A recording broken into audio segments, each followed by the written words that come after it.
Good morning to all of you. आज का जो हम लोग का पेपर होगा बीएड सेकेंड ईयर वालों के लिए होगा, जिसका पेपर आपका जो होता है वो C9, जो कि पेपर का आपका नाम होता है अधिगम के लिए आकलन, जिसके अंतर्गत हम लोग देखेंगे यूनिट 5 जो आपका है उस यूनिट का नाम हो जाता है विद्यार्थी के निष्पादन का निर्वाचन तथा सूचना। ये आपका यूनिट 5 यूनिट का नाम हो गया। इसके अंतर्गत जो आज हम लोग का टॉपिक होगा, आज का जो हमारा टॉपिक होगा उस टॉपिक का नाम होगा सांख्यिकी की उपयोगिता।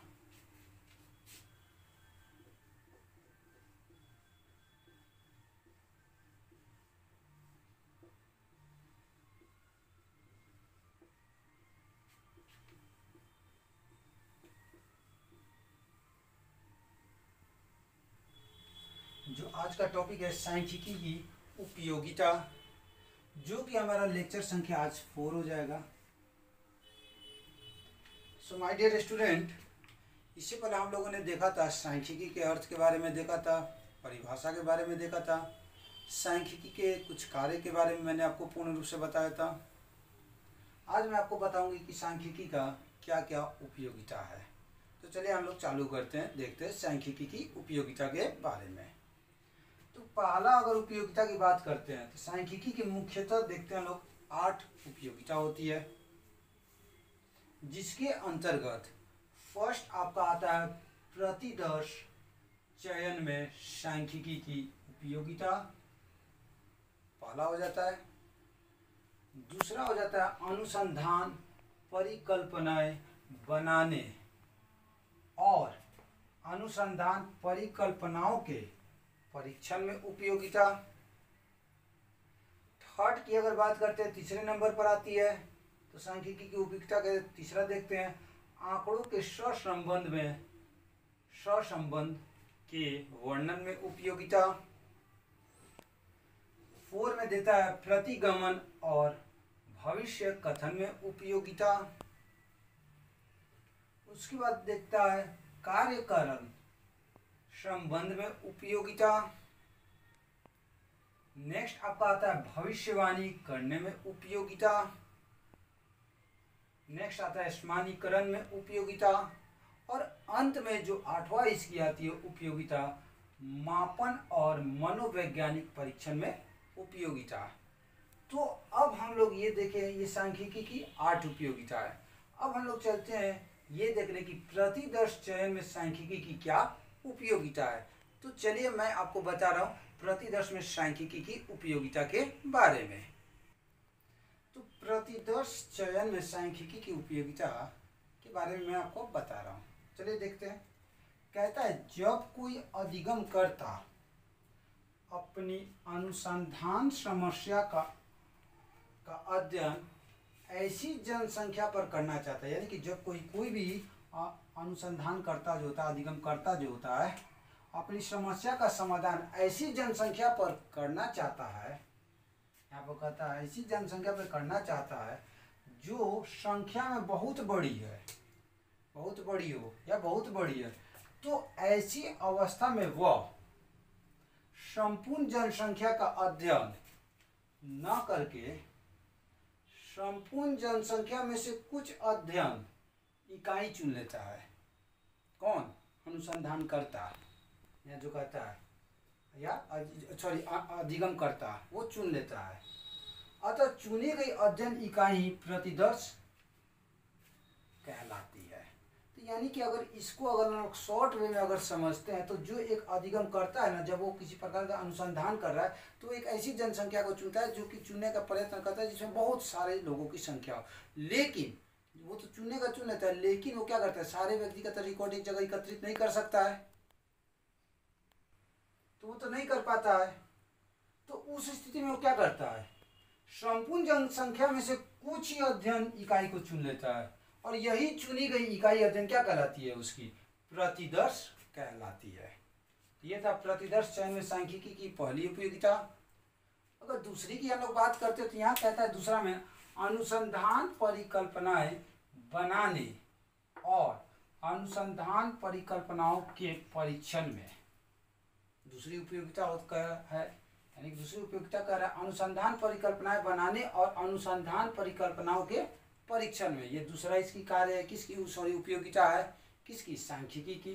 इसमें क्या कहता है, इसमें कहता है कि सामाजिक विज्ञानों में वैज्ञानिक अनुसंधानकर्ता अपनी अनुसंधान समस्या से संबंधित, यानी कि जो अनुसंधान कर रहा है उससे समस्या से संबंधित एक या अनेक उपकल्पनाओं का निर्माण करता है, यानी एक या एक से अधिक उपकल्पनाओं का निर्माण करता है, यानी कि सोचना विचारना।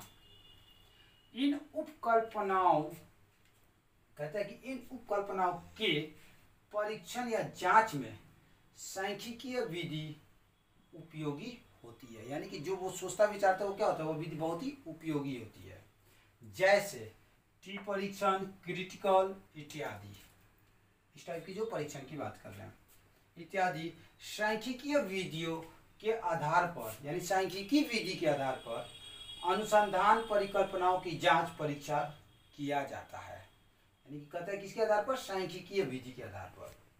इन सांख्यिकीय विधियों के उपयोग से अध्ययनकर्ता यह जान ले जाता है कि दो या दो से अधिक समूहों के, यानी दो समूह अगर हो जाती है या दो से अधिक समूहों के माध्यमों में, यानी कि दोनों में कितना अंतर है, इन दोनों के बीच में कितना अंतर है, वो क्या करता है, ये जान लेता है।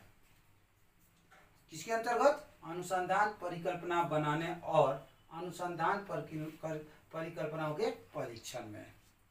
थर्ड की अगर बात करते हैं, थर्ड क्या कहता है, आंकड़ों या प्रदत्तों के सहसंबंध के वर्णन में उपयोगिता। नेक्स्ट आपका थर्ड पॉइंट आता है आंकड़ों या प्रदत्तों के संबंध में उपयोगिता, यानी कि किसकी, सांख्यिकी की उपयोगिता की बात कर रहे हैं। तो तीसरा कहता है आंकड़ों या प्रदत्तों के संबंध के वर्णन में उपयोगिता। तो ये क्या कहता है, देखिए कहता है जब कोई अधिगमकर्ता दो या दो से अधिक प्रकार के आंकड़ों को प्राप्त कर, यानी दो या दो से अधिक, आंकड़ा मतलब क्या हो गया, प्राप्तांक, यानी जो अंक जो प्राप्त है, प्राप्त कर पारस्परिक संबंध का अध्ययन करना चाहता है। अब दोनों अंकों को प्राप्त कर वह एक संबंध स्थापित करना चाहता है। किस प्रकार का, पारस्परिक संबंध स्थापित करना चाहता है। तब अनुसंधानकर्ता सांख्यिकीय सहसंबंध विधियों का उपयोग करता है। यानी कि देखिए जब दो प्रकार के आंकड़ा जब आपका क्या कहता है, अध्ययनकर्ता प्राप्त करता है, तो वो आंकड़ा को प्राप्त करने के बाद उन दोनों आंकड़ों के बीच में जब पारस्परिक संबंध स्थापित करना वो चाहता है, तो उस संबंध को स्थापित करने के लिए वो क्या प्रयोग करता है, सांख्यिकी सहसंबंध विधियों का उपयोग करता है। नेक्स्ट चौथा पॉइंट आता है आपका प्रतिगमन और भविष्य कथन में उपयोगिता। तो चलिए ये देखते हैं क्या है, कहता है दो चरों के अपने अपने मध्यमान, यानी दो चर के अपने अपने मध्यमान से घटने बढ़ने के मध्य अनुपात ही क्या करता है, प्रतिगमन कहलाता है। यानी कि जब दो चर होता है ना, जब दो चर का जो मध्यमान जो आपस में घटते बढ़ते रहते हैं वही क्या कहलाता है, प्रतिगमन कहलाता है। इसके द्वारा दो चरों के स्वरूप का ज्ञान होता है, यानी दोनों चर, यानी जी कि अगर ए और बी लेते हैं, जब अनुसंधान करता जब दोनों के बीच में, ठीक है, जब दोनों के बीच में जो रेशियो घटता बढ़ता है तो क्या कहलाता है, प्रतिगमन कहला रहा है। तो इसके द्वारा क्या होता है, जो आपका कौन, इसके द्वारा जो अधिगमकर्ता जो होता है ना, उसको दोनों चर के बारे में क्या होता है, ज्ञान प्राप्त होता है। एक घटना से संबंधित ज्ञान के आधार पर, अब देखिए जब उसको ज्ञान प्राप्त होता है तो किस प्रकार, कोई एक घटना से संबंधित ज्ञान के आधार पर जब कोई अध्ययन करता पूर्व अनुमान लगाना चाहता है, यानी कि कोई घटना घटती है, किस प्रकार की घटना घटी और उसके अंतर्गत वो पूर्व अनुमान लगाना चाहता है, तो वह सांख्यिकीय की प्रतिगमन और भविष्य कथन से संबंधित विधियों का उपयोग करता है। किसके लिए, यानी कि दो चर के आपस में घटना बढ़ना, यह घटना बढ़ना क्या कहलाता है? आपका प्रतिगमन कहलाता है। और इसी चर्च के बीच में आपको क्या कहलाता है? जब किसी प्रकार घटना से संबंधित वह पूर्व अनुमान लगाता है या पूर्व अनुमान लगाता है, तो पूर्व अनुमान लगाने के लिए क्या करता है? सांख्यिकी की प्रतिगमन और भविष्य कथन से संबंधित विधियों का उपयोग करता है। नेक्स्ट कहता है पांचवा, कार्यकरण संबंध में उपयोगिता। तो देखिए कार्यकरण संबंध में उपयोगिता क्या है? कहता है जब कोई अधिगमकर्ता स्वतंत्र चर का परतंत्र चर, यानी स्वतंत्र चर का परतंत्र चर पर पड़ने वाले प्रभाव का अध्ययन करना चाहता है, यानी कि स्वतंत्र रूप से गणतंत्र पर पड़ने वाले प्रभाव का अध्ययन करना चाहता है, तो इसका अध्ययन वह सांख्यिकी विधियों की सहायता से कर सकता है। इस प्रकार के अध्ययन अधिगमकर्ता सांख्यिकी विधि के आधार पर कर सकता है। इसके लिए अधिगमकर्ता को क्या क्या जरूरत पड़ती है? देखिए कहता है इसके लिए अधिगमकर्ता को न केवल समूहों के अंतर की सार्थकता की जांच करनी होती है, बल्कि उसे सहसंबंध की गणना भी करनी होती है। सहसंबंध यानी कि एक दूसरे को मिलाने की गणना भी होती है। नेक्स्ट आपका क्या कहता है? नेक्स्ट कहता है भविष्यवाणी करने में उपयोगिता। तो देखिए भविष्यवाणी करने में उपयोगिता से क्या तात्पर्य है? यहाँ पर कहता है जब कोई अनुसंधान करता यानी अधिगम करता किसी कार्य को करता है सांख्यिकी के अंतर्गत, तो जब वो कार्य करता है तो जो उसका परिणाम जो प्राप्त होता है, उस कार्य के अंतर्गत जो परिणाम की जो प्राप्ति होती है, उस परिणाम के अंतर्गत वह क्या करता है? भविष्यवाणी करने में क्या होता है? उपयोगी सिद्ध होता है।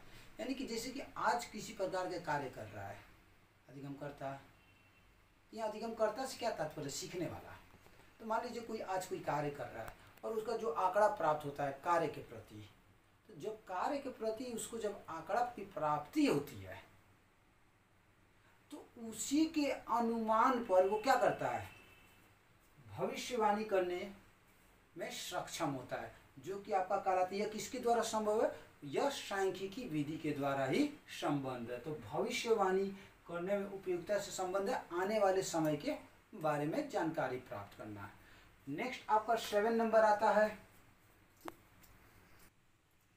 नेक्स्ट आपका 7 पॉइंट कहता है सामान्यीकरण में उपयोगिता। किसकी? सांख्यिकी की सामान्यीकरण में उपयोगिता की बात करते हैं। तो कहता है वैज्ञानिक अनुसंधानकर्ता अध्ययन करते समय, यानी कि वैज्ञानिक अनुसंधानकर्ता अध्ययन करते समय बहुधा संपूर्ण जनसंख्या इकाइयों का अध्ययन नहीं करता है। यानी कि कह रहे हैं यहाँ पर वैज्ञानिक अनुसंधानकर्ता जो हो गया अध्ययन करते समय पूरे जनसंख्या का अध्ययन नहीं करता है, वह संपूर्ण जनसंख्या में से कुछ अध्ययन इकाई ही चुन लेता है। यानी कि जितनी जनसंख्या उसमें से कुछ इकाई को क्या करता है? वो चुन लेता है, अध्ययन करता है, और इस परिदर्श पर वो अपना अध्ययन पूर्ण करता है। और इसी के अंतर्गत वो अपनी अध्ययन की यानी कि अपनी जो पढ़ाई लिखाई सोचना समझना जो भी चीज़ है वो उसी के अंतर्गत करता है, यानी कि पूर्ण करता है, चुन लेता है। यानी कि जिसको वो चुना उसी के अंतर्गत करता है, ना कि पूरे जनसंख्या को। प्रतिदर्श का अध्ययन पूर्ण होने के बाद, यानी कि जब वह उस अध्ययन को पूरी तरह से जान लेता है, तो वही कहता है प्रतिदर्श का अध्ययन पूर्ण होने के बाद अनुसंधानकर्ता यह जानना चाहता है कि उसके अनुसंधान परिणाम केवल उस प्रतिदर्श के लिए सही है जिसका उसने अध्ययन किया है। यही सामान्यीकरण की क्या कहलाती है? प्रक्रिया कहलाती है। और जहां तक हम लोग देखते हैं सामान्यीकरण की जो है, सामान्यीकरण का सांख्यिकी में महत्वपूर्ण उपयोगिता है। यानी कि सांख्यिकी में सामान्यीकरण का महत्वपूर्ण क्या है? भूमिका है। तो यहाँ पर कहता है सामान्यीकरण की उपयोगिता में क्या करता है? अगर जो अनुसंधान करता है वो पूर्ण जनसंख्या को चाहता है करने के लिए, लेकिन नहीं हो पाता है, तो क्या करता है? अपने चुने हुए संख्या में से क्या करता है? वो अपने चुने हुए संख्या में उतने का अध्ययन करता है जितना उसको जरूरत होती है, और उसके बाद क्या करता है? जब वो चुन लेता है और उसके बारे में अध्ययन कर लेता है, तो अध्ययन करने के बाद जो उसका परिणाम प्राप्त होता है या जो चीज़ उससे प्राप्ति होती है वो क्या कहलाती है, सामान्यीकरण कहलाती है। नेक्स्ट आपका कहता है मापन और मनोवैज्ञानिक परीक्षण में उपयोगिता। तो देखिए, मापन और मनोवैज्ञानिक परीक्षण में सांख्यिकी की महत्वपूर्ण उपयोगिता है। अब कैसे है, देखिए, जब हम लोग किसी को कार्य को करते हैं तो कार्य करने के उपरांत हम लोग क्या करते हैं, उस कार्य के बारे में जानते हैं, मापते हैं, प्रयत्न करते हैं, जानने का प्रयत्न करते हैं, उसके बाद उस कार्य को करते हैं। तो कहता है मापन और मनोवैज्ञानिक परीक्षण के अंतर्गत, इसके अंतर्गत जो भी कार्य हम लोग करते हैं वो हमारा क्या होता है, पूर्ण रूप से सफल होता है। यानी कि जब हम लोग किसी कार्य को पूर्ण रूप से सोच समझ कर करते हैं तो वो हमारा कार्य हमेशा क्या होता है, सफलता की प्राप्ति होती है। उसमें किसी प्रकार की समस्याएं उत्पन्न नहीं होती। अगर होती भी है तो क्या करते हैं, समस्या का समाधान हम लोग आसानी से कर लेते हैं। तो जिस प्रकार